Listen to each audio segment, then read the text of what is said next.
De vuelta en Dinastía Deportiva por Clave 95.9 FM en el YouTube, Dinastía Deportiva Radio. Gracias a ustedes que están ahí en sintonía con nuestro show hoy viernes. Recuerden que pueden hacer contacto con nosotros en el 809-255-9509 cuando quieran. Pueden escribirnos o enviarnos notas de voz al WhatsApp 849-885-8311. Y también hay que ponerse el micrófono aquí para escucharse bien. Y también los que están conectados en YouTube pueden escribirnos a través del chat. Usted se imagina un soldado que salga a la guerra a desafiar a todo el mundo. Tire para acá y con el fusil enganchado. ¿Usted se imagina? Señores, baloncesto de la NBA. Terminan hoy ya los Spurs, terminan los Cavaliers y ya entonces seguimos avanzando o tendremos séptimo juego. Escúchame, ¿tú estás diciendo que terminan hoy las dos series? No, pregunto. No, él te está preguntando, Iván. No, lo que pasa es que tengo que decirlo así. ¿Terminarán las series entre los Spurs y los Wolves y los Cavaliers? Hay mucha gente que entiende que hoy pasan. Yo creo que es el ambiente o el momentum, como se suele usar ese término en el deporte, apunta a que mucha gente entiende que van a terminar en el día de hoy. Es bueno recordar primero que la casa en baloncesto reviste una ayuda especial, importante para los equipos. Creo que el descanso que ha tenido la serie Minnesota-San Antonio pudiera dar al traste con que Minnesota puede empatar esa serie. Yo no lo doy por sentado. Obviamente San Antonio viene de maltratar de manera significativa en el partido último en el que pudieron tomar control de la serie. Y obviamente la historia tiene un punto importante aquí, porque es que el que gane el quinto partido de una serie empatada a 2 tiene una alta probabilidad de conseguir ganar esa serie. Pero yo creo que Minnesota hoy tiene un chance de poder extenderla. Es un equipo físico y yo creo que hoy van a proponer ese juego y van a tratar de buscar la manera de cómo tratar de que su ofensiva mejore para poder empatar. El que yo veo un poco complicado es el equipo de Detroit por dos razones básicas. Primero, el equipo de Detroit viene de jugar 7 partidos. El equipo ha estado acusando cansancio en la segunda mitad de los encuentros. El equipo de Cleveland gana un partido importante y ahora va a su casa. Si verdaderamente hay un equipo que tiene el momentum, y sobre todo el equipo de Detroit, que ahora mismo uno trata de conseguir un acompañante para Cade Cunningham, que también lució cansado, y le da trabajo encontrar a alguien confiado en que él pueda ser el acompañante para poder generar una mayor ofensiva en el equipo de los Pistons de Detroit. Jalen Duren, señores, está totalmente desaparecido. Y las críticas le han llovido a este jugador porque él estaba aspirando o confiado en que con unos buenos playoffs iba a poder reclamar un contrato máximo.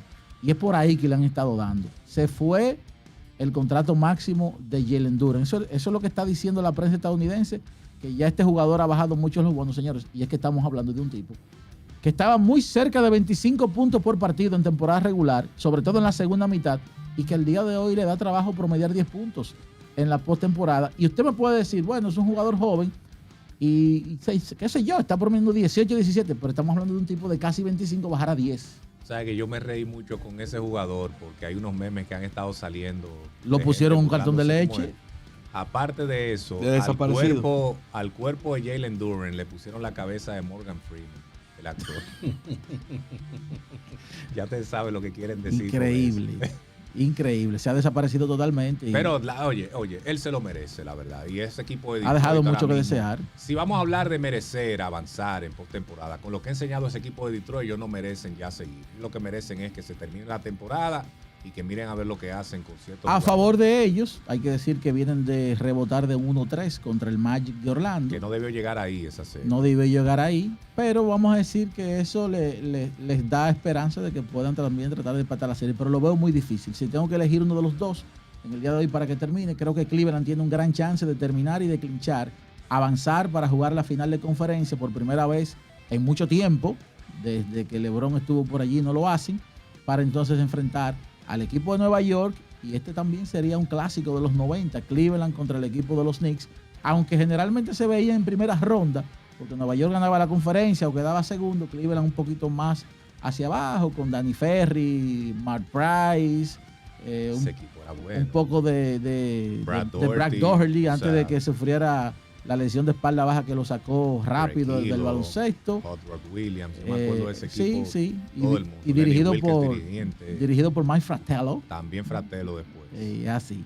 Entonces, luego de ahí, veremos lo que va a pasar. Mientras tanto, señores, en la Liga Nacional de Baloncesto, ayer, 2 partidos, estuve viendo el intercambio de canastos que se dio por gran parte de la primera mitad, en el partido en que los Leones consiguieron otra victoria más y que están afianzándose en la clasificación. En ese partido, Gerardo Suero anotó 25 puntos. Y me puse a buscar de inmediato porque es la máquina anotadora más letal que ha tenido la LNB. Ustedes saben que Gerardo Suero es uno de los jugadores que ha podido alcanzar 3.000 puntos sin haber jugado Lidova. Todo el que tiene 3.000 puntos, que no es Gerardo Suero, viene de la Lidova. Él no necesitó jugar Lidova para llegar a 3.000 puntos. Y si no se hubiese lesionado en algunas temporadas que lo ha hecho, probablemente hace rato que fuera el número 1 en puntos y quizás el que tuviera más cercano de llegar ya a 4.000 puntos. Bueno, Gerardo Suero ayer consiguió su partido número 98 de al menos 20 puntos. Wow. El que está más cerca está de aquí a Santiago, porque es Víctor Liz con 51. Oigan la diferencia. Luego de ahí está Kelvin Peña, uno que dejó de jugar hace mucho tiempo, pero que era uno de los que también proyectaba tener más puntos en la liga. 42 partidos de 20 o más. Robert Glenn le sigue con 37. Y el refuerzo, Tyron Thomas, uno de los refuerzos más sólidos que ha venido a la Liga Nacional de Baloncesto, un total de 29 partidos de 20 puntos o más. Con relación a los 30 puntos, Gerardo también está muy cerca de los 30 partidos de al menos 30 puntos. Es decir, señores, que sin lugar a dudas, la máquina anotadora más letal que ha tenido la Liga Nacional de Baloncesto, la Superliga, y para mí, el mejor anotador que ha tenido el baloncesto dominicano desde Iván Mieses es Gerardo Suero. Porque es que él se mantiene también consistente jugando. Tipo disciplinado aquí y que trabaja todo el tiempo. Y alguien dirá, quizás ese dato que da Iván con Víctor Liz no hace justicia porque él se ha ido al baloncesto. Sí, se ha ausentado un poco. Pero Gerardo Suero no tiene la culpa, ¿verdad? Gerardo Suero se ha mantenido jugando aquí y ha construido una carrera que sus números definitivamente hay que resaltar. Bueno, y ha sido 3 veces jugador más valioso. Así mismo, es una carrera fuera de serie en el patio. Eso es correcto. Miren, hay un tema de baloncesto que yo quiero tocar con ustedes porque este jugador a mí me está llamando la atención cómo va terminando en la ACB y es el nombre de Yacel Pérez. Mira, hace un par de días Yacel Pérez allá en España tuvo un partido frente al Barcelona de 26 puntos en 25 minutos. Tiró muy bien de campo, se robó un par de balones y él ha ido de menos a más porque en principio Yacel Pérez no estaba recibiendo los minutos. Ese es un equipo malísimo, el Covirán Granada. Es un equipo que tiene serios problemas, pero él está dejando una huella interesante por allá que puede traer muchas cosas positivas para la carrera de Yacel Pérez. Ya la ACB va a terminar su temporada, el Covirán Granada va a descender. Ha sido el peor equipo de la ACB en esta temporada y eso le va a dar una libertad a Yacel Pérez de irse hacia otro lado. Y yo le pregunto al panel, ¿qué debe hacer Yacel Pérez luego de que se termine la temporada? Las opciones son las siguientes. Puede venir aquí con los Titanes del Sur, que sería algo bien atractivo, muy atractivo para la liga, porque ese es el jugador más taquillero que tiene ahora mismo el baloncesto dominicano. Otra opción es seguir en otras ligas, donde él perfectamente con ese talento que tiene, creo que puede encontrar trabajo. Probar suerte en la G-League otra vez y perseguir el gran sueño de dar el salto desde allí a la NBA, el gran sueño de todos los jugadores. Y la otra es concentrarse en la ACB 100%. Y hacer, por ejemplo, lo que hace Jan Montero, que solamente juega allí, se queda pensando en su ACB, ha ido creciendo en esa liga. Y el propio Andrés Félix, que aunque una vez vino aquí a jugar en la LNB con los Soles, lo hizo de manera breve, pero en los últimos años él se ha concentrado solamente en la ACB. ¿Qué debe hacer Yacel Pérez con esto que le ha enseñado en esa liga, que para mí ha sido extraordinario? Y ese es un jugador que tiene muchísimo talento y que todavía no hemos visto lo mejor de él. ¿Qué debe hacer? Yo creo que tú mismo respondiste en lo que ibas formulando la pregunta, sobre todo por el ejemplo de Andrés Félix y de Jan Montero. Yo pienso que él tiene una gran oportunidad de hacer raíces muy sólidas en la ACB. Me parece a mí que debe concentrarse allí. Obviamente uno no sabe cuáles son los planes que él tiene, pero a mí me parece que debe intentar hacer raíces porque tiene las condiciones y como tú bien dices, ha venido de menos a mucho más. Yo creo que su concentración en querer aprender, en querer seguir, agregando cosas a su nivel ofensivo, porque ya Yasser Pérez, el que lo ve jugando, no se debe conformar en el típico jugador que puede sentar 20 puntos. Ese muchacho ha adquirido un nivel defensivo muy, pero muy bueno. Pero sobre todo, como jugador de la posición 2, es un jugador que lo hemos visto frecuentemente desprendiéndose del balón porque ha aprendido a ser un jugador pasador de manera adecuada para un tirador y para alguien que le encanta anotar, donkear y atacar el aro. Así que yo pienso que él tiene un techo todavía para seguir creciendo y me gustaría verlo concentrado en la ACB. Económicamente eso lo pudiera... También. La opción más segura. Obviamente, si tú vas a seguir creciendo en la ACB, tú puedes conseguir un contrato más grande que el mínimo que te pueden pagar en la NBA. Pero si él, por ejemplo, momentáneamente se va a otra liga ahora mismo, eso no le cierra las puertas. No, claro que no. Y económicamente, el jugador piensa mucho en su dinero, él se mete un dinero mientras tanto. El asunto con esto es el riesgo también. Y si él va a jugar otra liga y en vez de concentrarse en perseguir esa oportunidad en la ACB, en otra liga él se lesiona y esas oportunidades se van. Esos son riesgos que hay. Y aparte el deseo de mío, eso, obviamente, es que juegue, por ejemplo, aquí me gustaría verlo jugando. Ese tipo es un atractivo y todos los jugadores buenos yo quisiera que lo jueguen necesitan los Titanes en la Liga Dominicana, ¿verdad? En la Liga Nacional de Baloncesto. Pero para lo que está persiguiendo Yasser Pérez, quizá la opción es verse en el espejo de Andresito y de Jan Montero y decir, espérate, déjame quedarme tranquilo aquí, amarrar un contrato con otro equipo que me permita seguir en esta liga y tratar de buscar el dinero que pagan aquí. Señor, y hay algo también importante, que me lo dijo una vez Luis Flores, y también Carlos Martínez, aquel jugador de San Cristóbal. Y es que el jugador que quiere hacer carrera y subir de nivel, así mismo como trabaja en la cancha, así mismo debe tener una rutina de descanso. Carlos Martínez, por ejemplo, ¿ustedes sabían que Carlos Martínez jugó en 4 décadas diferentes aquí? Claro. Comenzó en el 88 y terminó con los Titanes en el 2010. Porque era un tipo que seleccionaba los torneos en el país y también descansaba. Luis Flores también me decía, yo soy un tipo que como mismo trabajo, así mismo descanso para cuidar mi cuerpo. Y obviamente ganar dinero de lo que tú sabes hacer es importante, pero también yo creo que para tratar de hacer una carrera larga, pero sobre todo importante, porque Yasser tiene el perfil de convertirse en un jugador de corte internacional, porque una cosa es que tú vayas a Colombia a reforzar a Venezuela, eso no te hace un jugador de corte internacional. Lo que Yasser tiene en sus manos es convertirse en un jugador importante de corte internacional en ligas importantes. Entonces yo creo que el descanso es parte de eso también. Eso que tú mencionas es tan importante que el jugador de baloncesto de República Dominicana padece de un mal general. Incluso yo creo que los técnicos, incluyendo los árbitros, parecen de un mal general.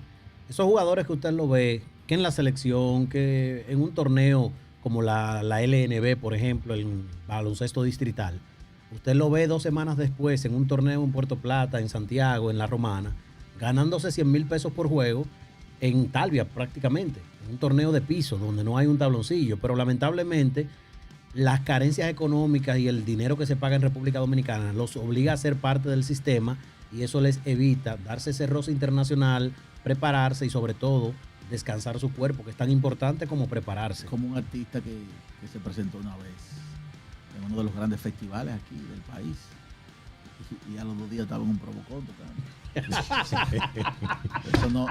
eso no va. Ese cualquierizoso eso no va, mi hermano. Pero tú has dicho algo clave con lo del descanso, porque esa no ha sido la característica de Yasser Pérez. No. O sea, lo que nosotros hemos conocido de Yasser Pérez como jugador es que él te juega aquí, te juega allí, después sigue allí, se va para el otro lado.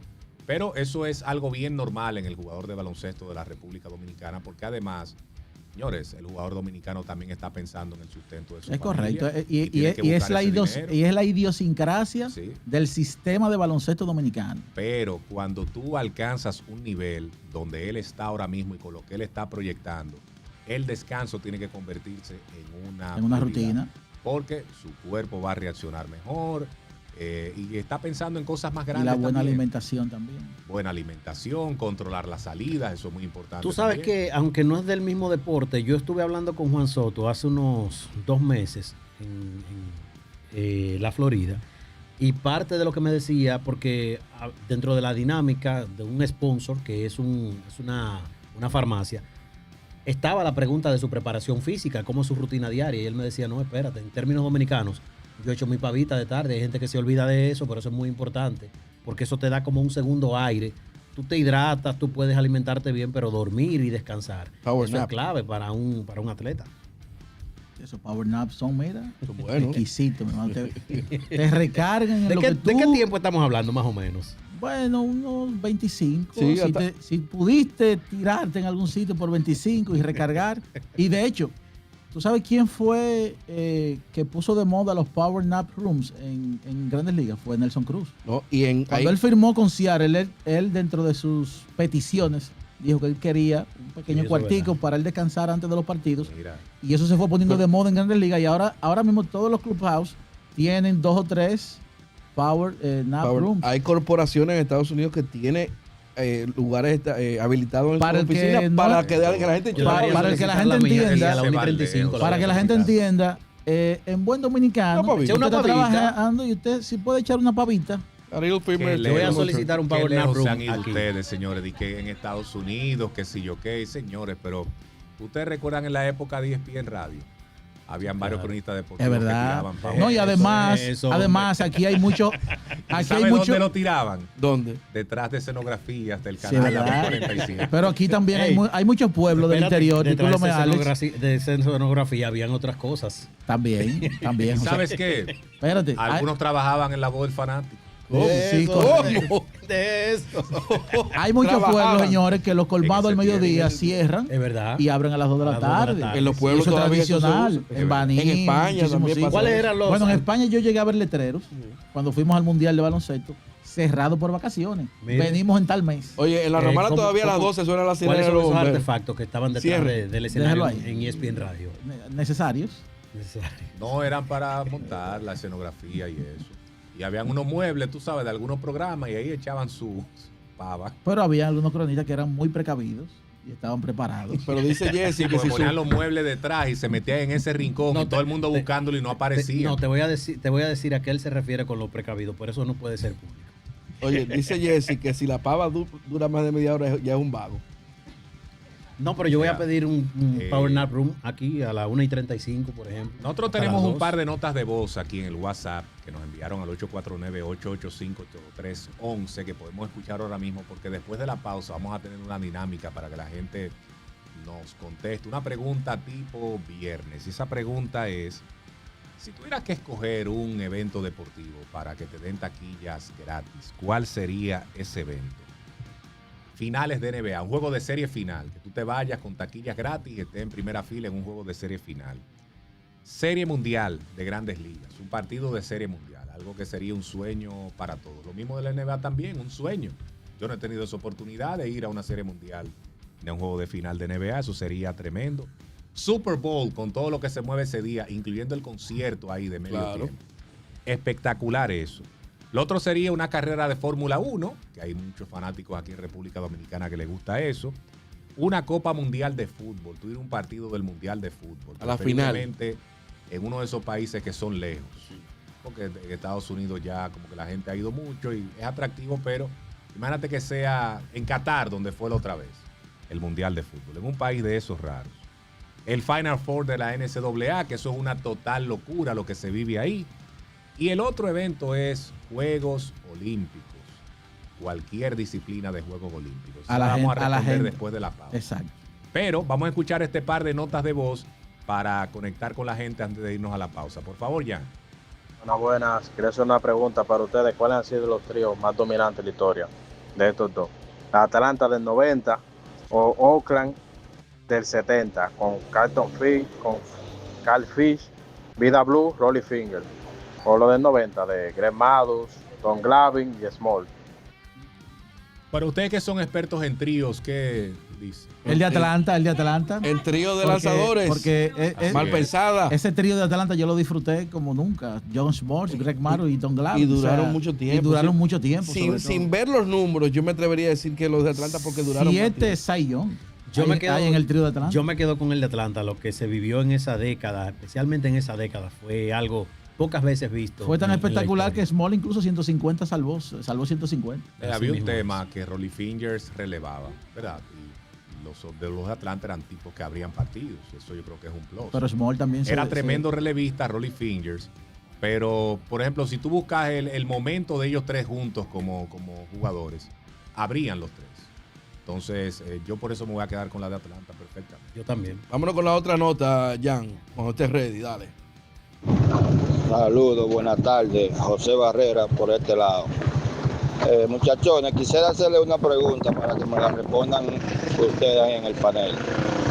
¿Con cuál pico de carrera ustedes se quedan? ¿Con la de Randy Johnson, Roger Clemens o Pedro Martínez? Elige tu veneno, Fresco. Lo primero es saber cuál de los 3 picos de carrera de Roger Clemens. sobre todo. Si el de Boston, el de Toronto, el de los Yankees. Yo creo que el de No, Toronto pudiera. El problema Óyeme, está que la carrera de Clemens incluye una sombra que nadie quisiera tener. Ya yo Pero- estaba en pero- el bachillerato cuando Clemens ganó. Pero- con Cy Young. pero- Si es por Martínez- los Yankees, yo descarto esa, ¿verdad? Ese pico.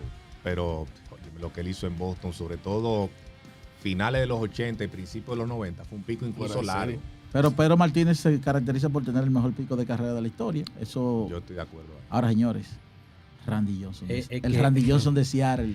Eso era una locura. No, y el de Arizona porque fue corto. Si el había un periodo. tipo que intimidaba, se llamaba Nadie Randy. más. Son 6 Nadie pies, intimidaba más que ese tipo. Nadie. 6 Señores, pies 10 pero- pulgadas y una recta de 100 millas. Este Randy Johnson nadie lo recuerda casi, pero y el de los Astros, que fue una mitad de temporada. Sí, es verdad. Ponchó 20 a los Óyeme, piratas. El Randy Johnson más cuchillo que yo he visto fue en esa Le etapa. ponchó con 20 a los Astros de Houston. piratas. Hizo una transición. Fue como un vuelo. Hizo una escala en Es Houston, fotógrafo y después ahora, se fue Randy a- Johnson. Profesional. Oye, Él y Ken Griffey cubren la Él tiró NFL. 11 juegos y completó 4 de ellos y la efectividad fue de 1.28 y ponchó 116 en 84 entradas y un tercio con un whip por debajo de 1. Ahora, lo de Pedro Fuera de serie. 97-2002, Pedro Martínez fue. Lo que pasa es que el pico de Randy Johnson fue altísimo, aunque el de Pedro Martínez compite por ser el más alto de la historia, pero lo que pasa es que Clemens tuvo varias etapas de picos altos y es donde crea confusión, porque es que Clemens tuvo 3 décadas donde era discutiblemente el mejor lanzador. ¿Cuál fue de la esa temporada generación. donde él ponchó 380 y tantos? Randy Johnson. Mira, lo Tres. que más ponchó fue 372 en el 2000. Algo- Sí, pero tuvo ahí 4 temporadas consecutivas de más de 300 ponches. Una de 364, otra de 347, otra de 334 y 3 veces ganó el título de efectividad también con esa cantidad de puntos. Ya tú sabes. Eso es dominio, señor. En español llano, el diablo montado a caballo. Pero con Clemens, lo que él hizo con los Yankees, o sea, no se compara ni con el pico de Pedro ni con el pico de Randy Johnson. Ahora, Sí, eso lo es que verdad. hizo Roger Clemens en esos 2 años con Toronto y esa parte con los Mediarrojas de Boston, señores, entra seriamente en la discusión. Pero yo también me voy a quedar con Pedro. Es que también, como él dominó y en la época que lo hizo, como estaba el bateo en ese punto del pico de Pedro Martínez. Señores, no Pero hay- la verdad que es miren, una buena comparación. ustedes han hablado mucho del pico de Randy Johnson en algunos escenarios, pero oigan esto. En Arizona, entre el 99 y el 2004, ganó 3 títulos de efectividad con 248, 249 y 232. 2 títulos de entradas lanzadas y 3 títulos de ponches. Es que la efectividad de él en Arizona fue mejor que en Seattle. Sí, fue una locura. Sí. Sí, él fue mejor pitcher ahí, pero 100 veces. Hay un dato de Pedro Martínez, señores. Él ponchó 3.154. De esa cantidad, 517 fueron con 1, 2 y 3. Fuera de serie. Y por señor. cierto, 4 de los 5 Cy Young de Randy Johnson lo ganó en la etapa de Arizona. Ya tú sabes. Señores, vamos a la pausa en Dinastía Deportiva. Nosotros volvemos en breve.